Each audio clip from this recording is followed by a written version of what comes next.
monnaie est égal au pouvoir. Ce pouvoir-là, il est réservé, comme on le sait tous, à une minorité de personnes. Avec l'avènement des crypto-monnaies, avec l'avènement des actifs numériques, la monnaie est devenue synonyme de technologie. Et là, ça nous renvoie à un proverbe beaucoup plus inspirant dans lequel nous aimerons bien détenir, qui dit que la technologie est finalement synonyme de pouvoir. Ce pouvoir, par contre, il est dématérialisé pour tous. Donc cette transition vers ce nouveau modèle, on le voit dans la valorisation des plus grandes entreprises internationales. La citation que vous connaissez sûrement tous de Mark Andreessen qui avait dit que software is killing the world, is eating the world, pardon, mais killing aussi, is eating the world. Donc on peut l'observer dans l'évolution de ces plus grandes entreprises dans le monde. Alors là, on a par exemple Uber, la plus grande entreprise de transport de taxi, qui ne possède pas de taxi, n'a pas de voiture. L'un des plus grands médias ne crée pas de contenu, presque pas de contenu. Et là, je cite Facebook. Airbnb, l'un des plus grands établissements d'hébergement, ne possède pas d'hôtel. Alibaba.com, l'entreprise d'e-commerce de référence, n'a pas de stock. Et aujourd'hui, le Bitcoin, une monnaie d'échange, valorisée à plus de 900 milliards de dollars, n'a ni agence bancaire, ni CEO, et n'a même pas de service clientèle. Donc aujourd'hui, nous sommes face à une évolution technologique impressionnante qui est en train de vraiment bouleverser notre quotidien. Alors, cette technologie, elle évolue d'une manière très rapide, mais vraiment très très rapide. Donc, si on passe par le personal computer depuis les années 80, disons, l'avènement d'Internet et puis l'introduction du World Wide Web, au premier smartphone mobile commercialisé, et puis l'avènement des réseaux sociaux, entre autres MySpace en 2003 par exemple, et puis plusieurs autres s'en suivèrent. Et le saint graal de toutes les technologies, qui est en train de faire vibrer les marchés financiers et pas que, la blockchain. Alors juste pour revenir à ce que c'est que la blockchain, donc une blockchain, c'est dans une définition assez académique, alors c'est un grand registre distribué qui est transparent, immuable, sécurisé par cryptographie, donc on parle de cryptographie et d'où le mot crypto-monnaie, crypto-actif, donc crypto vient du concept de la cryptographie et qui repose sur un réseau d'échange de pair à pair, c'est-à-dire sans aucune autorité centrale. Donc, alors, les utilisateurs de ce réseau-là, c'est eux qui valident les transactions et qui vérifient les transactions dans des blocs qui sont enchaînés les uns dans les autres pour former une grande chaîne qui est sécurisée. Donc, c'est non seulement sécurisée, mais transparente, etc. Et à mesure que cette chaîne, donc la blockchain, qui est formée de blocs, à mesure qu'elle s'agrandit, à mesure que la sécurité s'agrandit avec elle. Donc là, on est vraiment face à une technologie qui vraiment révolutionne le monde. Alors là, on ne peut pas parler de blockchain sans parler de son enfant star qui est le Bitcoin. Tout le monde connaît, j'imagine, ce que c'est que le Bitcoin. Alors la première crypto-monnaie dans le monde. Alors le Bitcoin a vu le jour le 31 octobre 2008 lorsque Satoshi Nakamoto, dont on ignore jusqu'à présent son identité, d'ailleurs on ne sait pas qui c'est. Est-ce que c'est une personne? Est-ce que c'est un groupe de personnes? On ne le sait pas, en tout cas il a rendu service à l'humanité. À mon sens, et à le sens de plusieurs autres experts. Donc il publia un working paper de 8 ou 9 pages, là où il expliquait le premier réseau d'échange de pair à pair, sans aucune autorité centrale. Donc, et puis, naissait le Bitcoin. Alors, il faut savoir qu'au tout début, le white paper a été lancé un 31 octobre. Donc, le premier bloc a été plus ou moins actif en janvier 2010. En octobre 2010, il y avait les premières transactions sur les bitcoins à l'époque. Juste pour vous donner un peu une idée, avec 100 $, on pouvait acheter 100 000 bitcoins. Et ça, c'était en octobre 2010. Alors jusqu'en 2017, le bitcoin était réservé à une certaine minorité, à un groupe de passionnés. D'accord? Et jusqu'en 2017, jusqu'en janvier 2017, le prix d'un bitcoin va atteindre pour la première fois les 1000 $. Donc, et depuis, il commença à susciter l'engouement et la curiosité, pas que des nouveaux,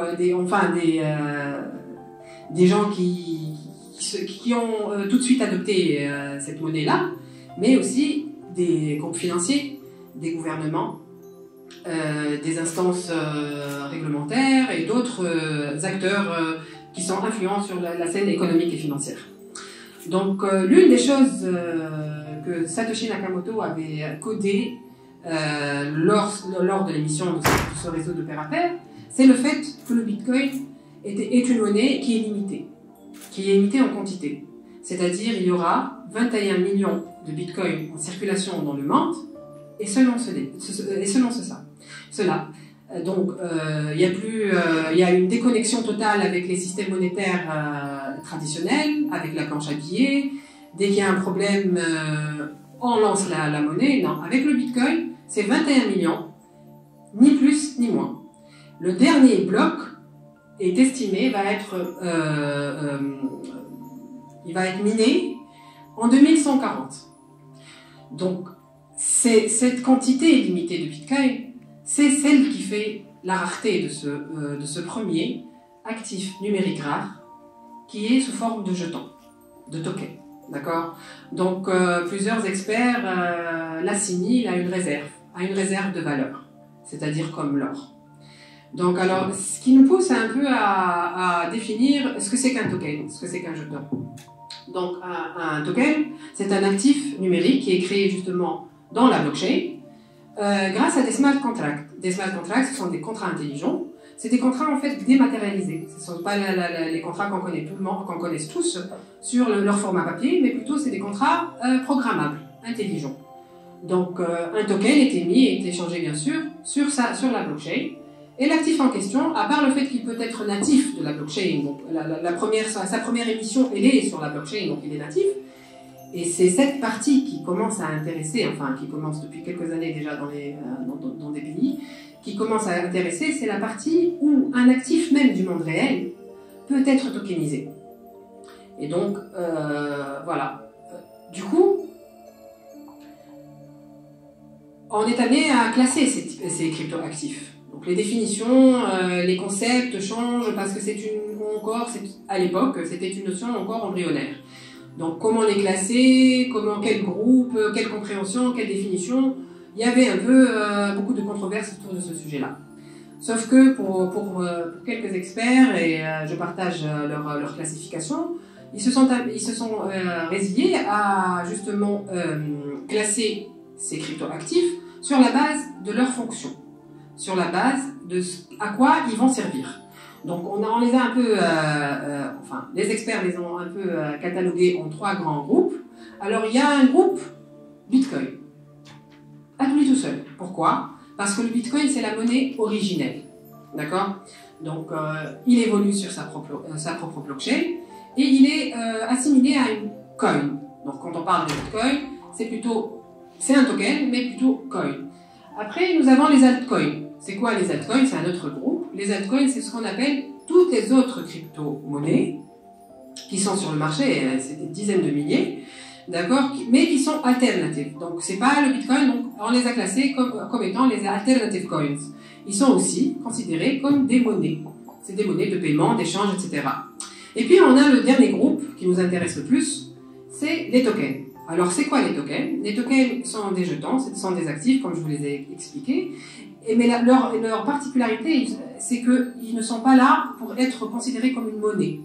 Ils font pas leur utilisation, leur utilité se distingue des autres parce que ce n'est pas une monnaie du tout. C'est pas une monnaie donc c'est un actif qui est déployé sur une blockchain et qui servira pour d'autres objectifs.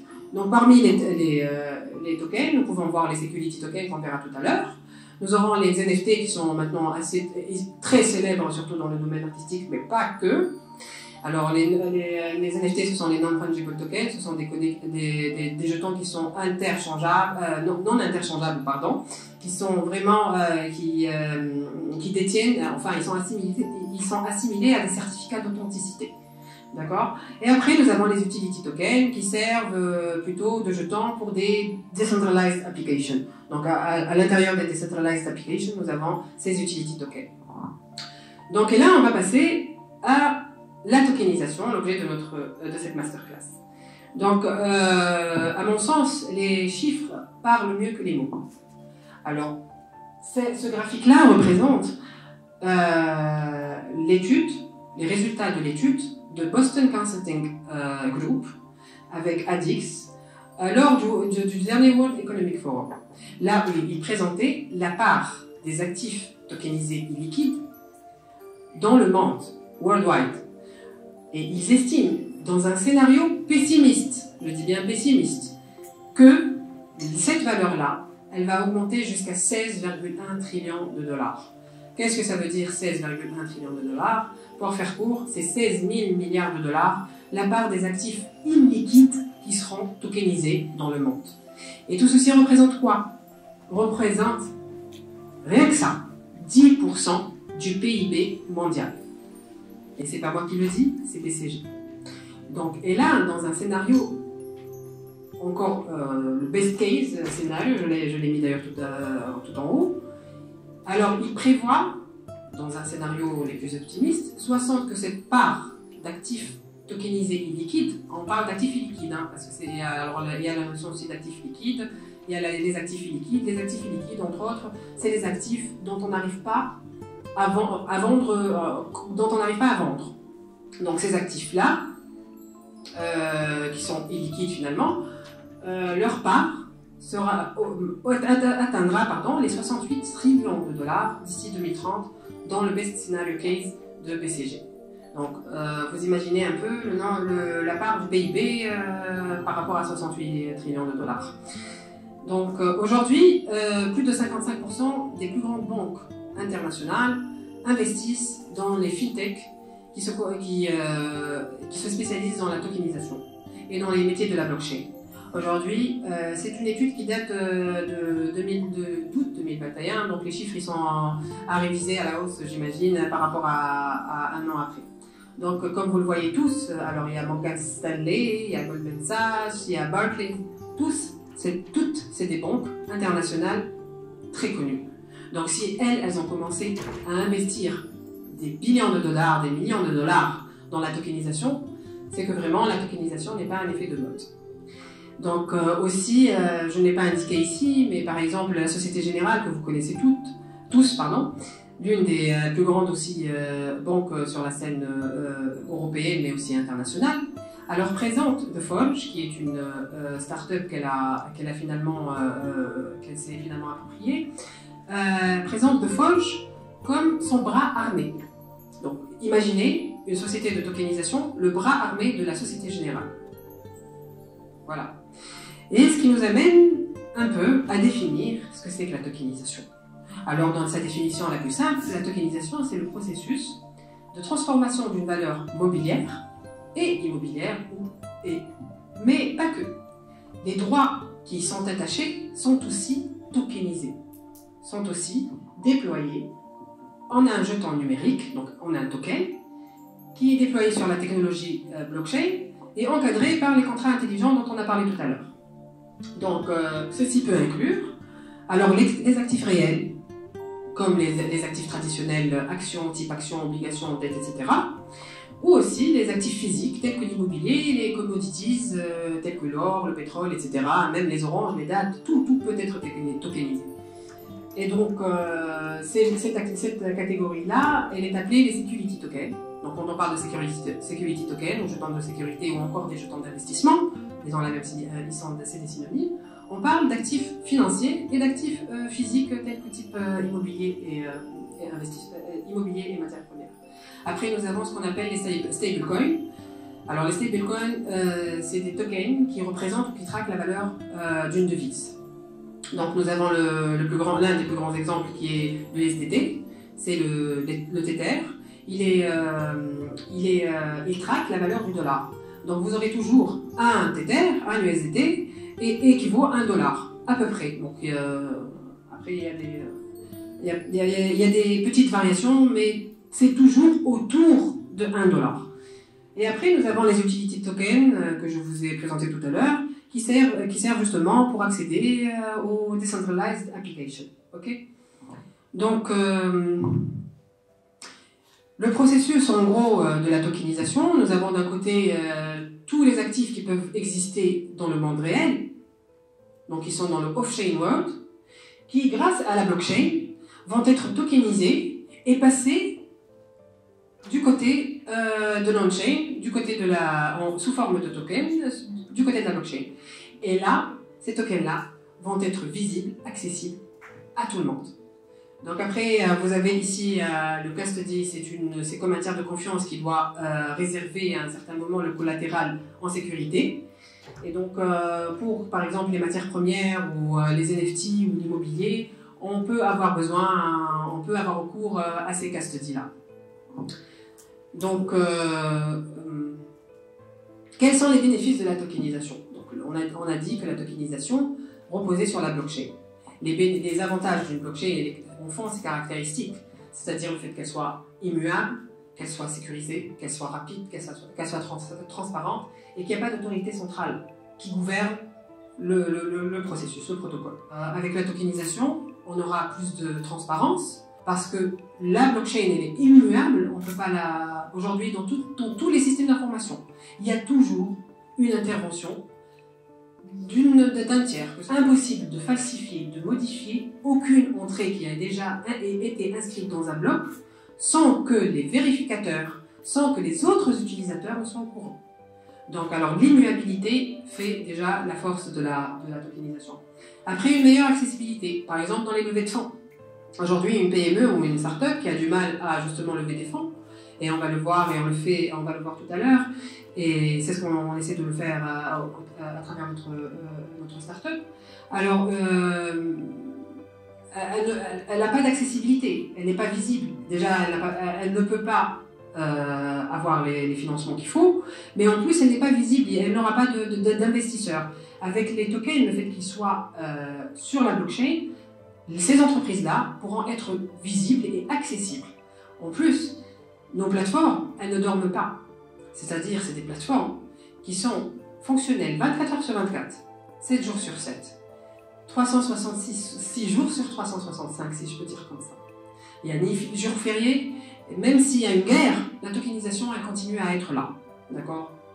Donc, et d'ailleurs, on voit le cas aujourd'hui avec les conflits géopolitiques et ce qui se passe par rapport à ça. Donc, une amélioration de l'inclusion financière, et je vous ai parlé tout à l'heure des petites entreprises et des startups qui, alors qu'elles sont profitables, alors qu'elles font du chiffre d'affaires, alors qu'elles sont là, et qu'elles vraiment, il y a du potentiel dans ces entreprises-là ou des startups-là, et ben les seuls circuits de financement traditionnels, elle n'est pas visible dans ces circuits-là. C'est-à-dire, elle peut pas pouvoir bénéficier d'un crédit bancaire parce qu'elle n'a pas de collatéral.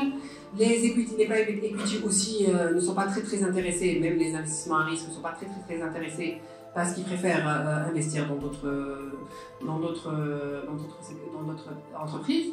Avec la tokenisation, toute entreprise, quelle qu'en soit la taille, peut accéder au financement à travers les tokens. Nous avons aussi des délais de traitement et de règlement qui sont plus rapides. Plus rapides pourquoi? Et bien tout simplement parce que le fait d'être toujours prêt, toujours ouvert, c'est un marché toujours ouvert. Donc c'est un marché qui s'exécute tout le temps. Et puis aussi, on a l'accroissement de la liquidité. Je vous parlais tout à l'heure des actifs illiquides type immobilier. Un terrain qu'on ne peut pas vendre, il est illiquide. Donc du coup, en le tokenisant, on peut le rendre liquide. Donc on améliore la liquidité grâce à la tokenisation. Les coûts qui sont moins élevés, pourquoi les coûts sont moins élevés? Parce qu'avec la blockchain, on élimine les intermédiaires. Il n'y a plus d'intermédiaires. Il n'y a plus d'intermédiaires. Ou on élimine vraiment au grand maximum les intermédiaires et donc le coût il baisse de toute façon. Et puis le fractionnement de la propriété, le fait de pouvoir justement vendre une petite partie d'un même token. Donc le fait de fractionner, que ce soit un actif physique tel qu'un bien immobilier qu'on peut tokeniser et vendre juste les toutes petites parts. Donc, et bien d'autres, hein, c'est une liste non exhaustive des bénéfices de la tokenisation. Alors, à qui peut profiter la tokenisation? La tokenisation, elle peut profiter à tous les secteurs. Tous les secteurs peuvent profiter de cette tokenisation. Je vous parlais justement des startups et des PME lors des levées de fonds. Donc, c'est ce que TokenUp fait, mais enfin, aspire à le faire. Alors, on a les services financiers, tels que les établissements bancaires et les établissements financiers. Donc, avec la tokenisation, ils peuvent justement disposer d'outils supplémentaires pour augmenter leur performance en rendant les opérations plus efficaces, moins coûteuses et plus puissantes surtout. Et donc aussi, les institutions financières, ils peuvent aspirer à des instruments financiers nouveaux. D'accord? Après, nous avons dans l'agriculture, on peut lever des fonds. On peut lever des fonds. On a je sais pas, un terrain agricole d'oliviers de 10 hectares, mais on n'a pas de fonds pour justement, commencer à produire. Eh ben, on peut tokeniser notre récolte, la récolte attendue, on peut la tokeniser et puis lever des fonds grâce à ces récoltes-là. L'immobilier, le domaine de l'art, les domaines de l'industrie, tous ces domaines-là peuvent profiter de ce qu'on appelle la tokenisation. Mais pas que. Aujourd'hui, la cybersécurité aussi s'est immiscée dans la tokenisation. Aujourd'hui, Mastercard et Visa, ils sont en train de tokeniser les données personnelles de vos cartes bancaires. Oui. Ils sont en train de les tokeniser. Pourquoi? Pour justement assurer une certaine sécurité. Alors, ils tokenisent les données sensibles, l'identité, le code CVV, etc., qu'ils le mettent, justement, ils tokenisent, ils le mettent dans un serveur à part, et c'est les tokens qui prennent le rôle. Donc, pour le compte des plus grandes banques, par exemple. Aujourd'hui, on tokenise même la provenance sociale d'un individu. C'est-à-dire, demain, on aura un token qui est propre à nous, un NFT, un non-fungible token. C'est un token qui nous est propre, dont on détient l'authenticité, les clés privées et les clés publiques, et qui représente notre provenance sociale, notre dossier médical, nos diplômes, qui peut retracer toute notre vie. Et c'est en train d'être déployé. Donc Binance a déjà commencé à distribuer des Southbound tokens à ses utilisateurs. Et aujourd'hui, la tokenisation peut être un bridge important entre l'économie réelle et le metaverse. Le metaverse, cette zone virtuelle, ce concept qu'on ne connaît pas tous, qui est en train de titiller la curiosité des autres.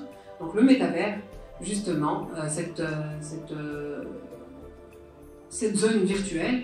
Alors l'importance des coins et des tokens émis par la tokenisation va jouer un rôle essentiel dedans. D'accord. Aussi, j'ai un peu un graphique qui montre l'importance de la tokenisation dans le métavers.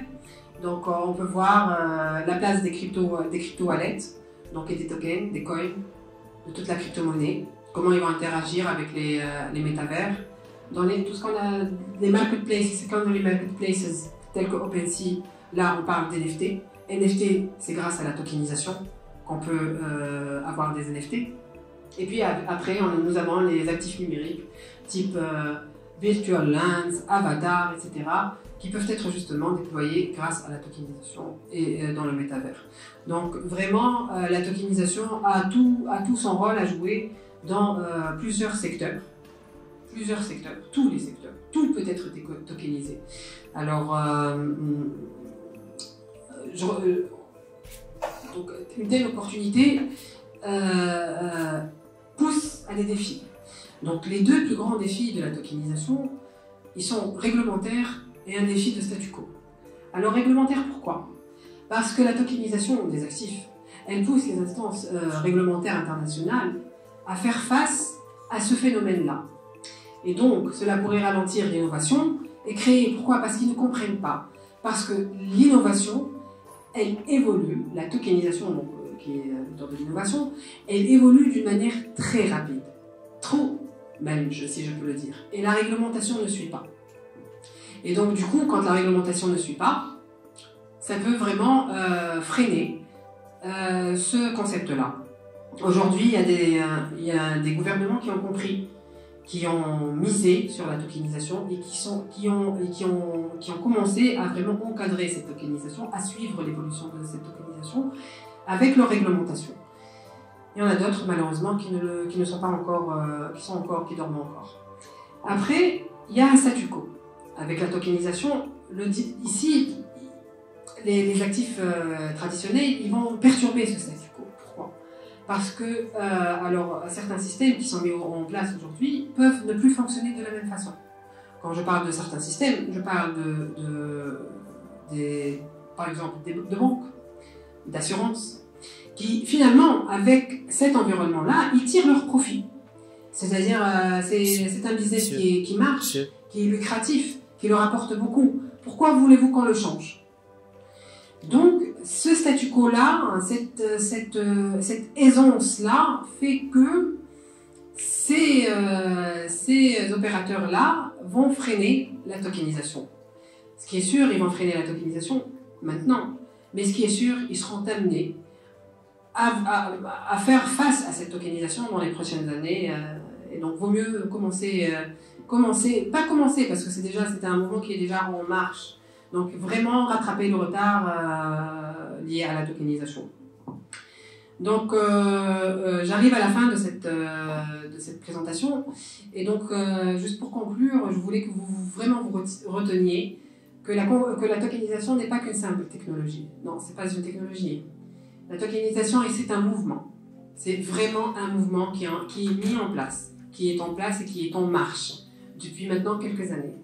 C'est un mouvement qui va créer non seulement un meilleur avenir économique, mais aussi assurer un rayonnement international pour la Tunisie. Si la Tunisie décide de s'investir dans ce mouvement-là. Voilà. Donc, on a pratiquement vu toutes les facettes de la tokenisation. Et là, je vous laisse un peu la parole. Est-ce que vous avez des questions? Est-ce que vous avez des remarques? Oui.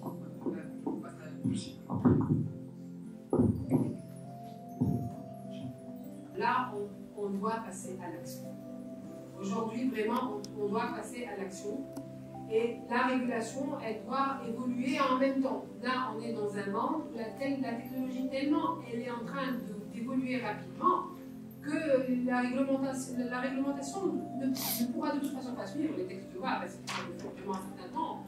Les gouvernements qui sont les plus agiles, justement, ils ont compris que évoluer avec l'innovation, évoluer, comprendre en même temps, non pas mettre des barrières, non pas stopper l'innovation ou mettre des cadres légaux au début. Non, il faut vraiment suivre cette évolution-là, l'accompagner, la comprendre, et puis, in fine, essayer de réguler et avoir un texte. Aujourd'hui, par exemple, MICA, ils ont avancé, l'Union européenne, ils ont avancé, et à chaque fois, ils sont en train de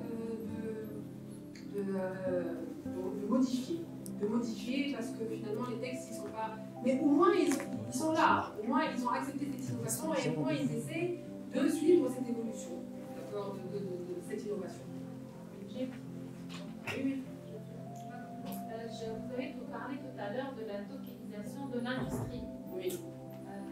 C'est vrai que c'est un nouveau concept, donc est-ce que vous pouvez donner comme ça un petit exemple pour essayer de visualiser un peu comment ça peut être. Aujourd'hui, par rapport à l'industrie, c'est par rapport au levée de fonds. Donc l'industrie, ça consomme beaucoup de financement. Et c'est des montants de financement qui sont énormes. Donc, et l'industrie, la société, l'entreprise, n'a pas forcément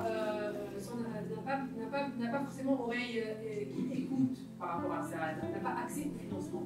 Et donc aujourd'hui, on peut lever des fonds en tokenisant même les produits de l'industrie, l'output de l'industrie. On le tokenise a posteriori et on les fonds sur ces éléments-là, sur ces produits-là, sur l'output qui sera au final. Donc on peut le faire par rapport à l'industrie. Oui.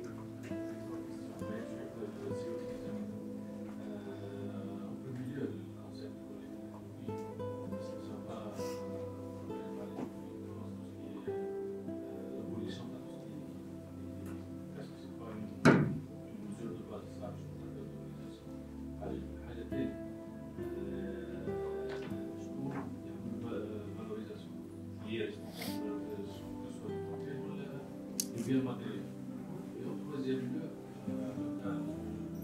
le pire des cas, c'est la perte de token des biens. Est-ce que c'est Alors, la première question. donc liquide, tout ce qui est liquide. Oui. Est-ce qu'il faut passer par carrément des actions ordinaires ou le SAC? Alors, nous, maintenant, je suis à l'aide digitalisée. Voyez-vous, toutes les actions, par exemple, des sociétés, ils vont être tokenisées. Donc, on ne parle pas de liquidité. Là, quand on parle de tokenisation, on ne parle pas de liquidité. Enfin, vous savez, je prends un métier, c'est une liquidité. Moi, chez moi, par exemple, moi, chez moi, de la levée de fonds, les tokens, ils vont passer dans le wallet de l'investisseur, ou le monnaie liquide, fiat monnaie, va passer du côté du demandeur, de l'émetteur, que ce soit une industrie, une PME, un agriculteur, etc. Donc, dès qu'à l'échange de liquidité, il se fait de la manière qui se fait traditionnelle, via l'intervention des banques commerciales. Donc, on y la tokenisation, ما عنديش باش تعليق على الكاشليس déjà parce qu'on parle d'actifs physiques ou financiers. Deuxième question par rapport à ça. Ça marche? Excusez-moi.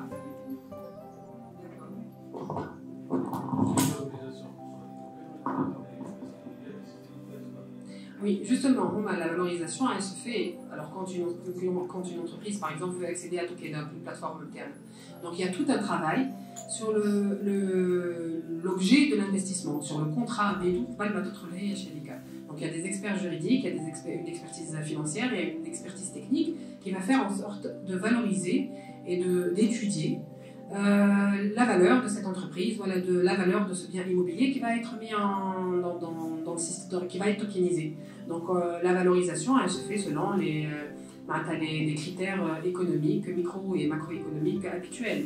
Comme on ne va pas changer la valorisation. Un immeuble qui coûte 1 million de dinars, il coûtera de toute façon 1 million de dinars. Il va juste être tokenisé. C'est juste le mouvement qui va être fait. Est-ce que j'ai répondu à votre question? En combien de tokens? Tout dépend de l'émetteur. Tout dépend de l'émetteur. Alors il y a des émetteurs qui veulent. C'est comme. Je ne veux pas vraiment parler de bourse. C'est comme les IPO, comme les Initial Public Offering. On fait un investment deal, on choufou quelle part est l'investisseur, l'investisseur, les quantités de tokens, etc. Et puis c'est toute une analyse, c'est au cas par cas. C'est comme toute introduction, par exemple, en bourse, par exemple. Donc le nombre de tokens, il est relatif au projet lui-même, voilà, ou bien à lui-même. Et la dernière question?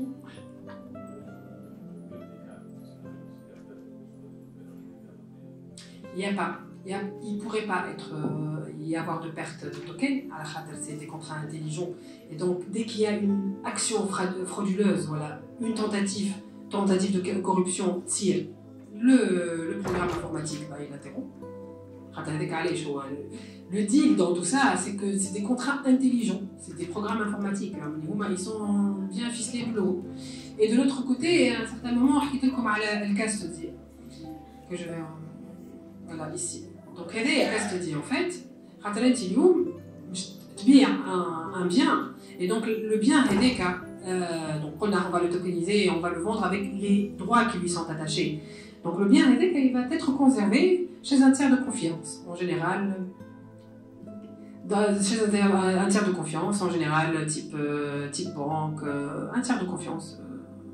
Donc, il sera dans. Il n'y aura pas de perte.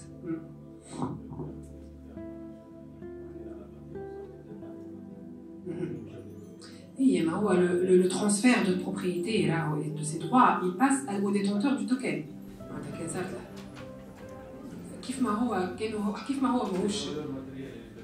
Si la valeur matérielle est perdue à cause d'un problème le bien lui-même, il sera perdu. C'est la vie réelle. Il aura de toute façon une valeur zéro. Voilà.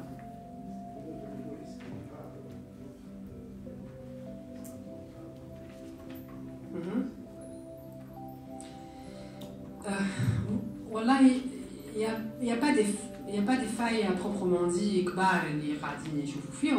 après, les contrats intelligents, ils sont régis par des oracles, ou les oracles plutôt, même les contrats intelligents qui sont mis en évidence, alors ils sont déployés sur la blockchain. Ils sont infalsifiables, après, c'est vrai qu'il y a des pourparlers à les oracles, qui écrivent un peu les contrats intelligents.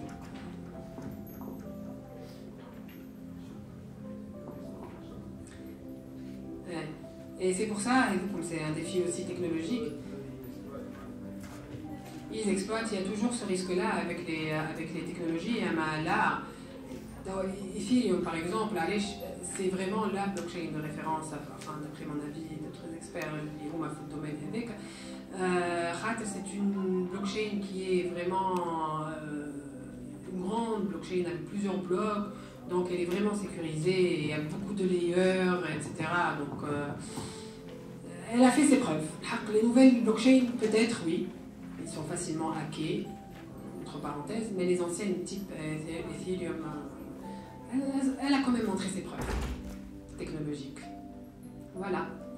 Donc j'espère avoir contribué un peu à ce que vous compreniez la tokenisation et comment elle peut servir, et l'opportunité, surtout les opportunités que ce mouvement-là apportera à notre économie et aux économies du monde entier, et bouleversera vraiment notre façon d'être, quoi, en général. Merci beaucoup. Et donc, si vous voulez me poser des questions, sinon,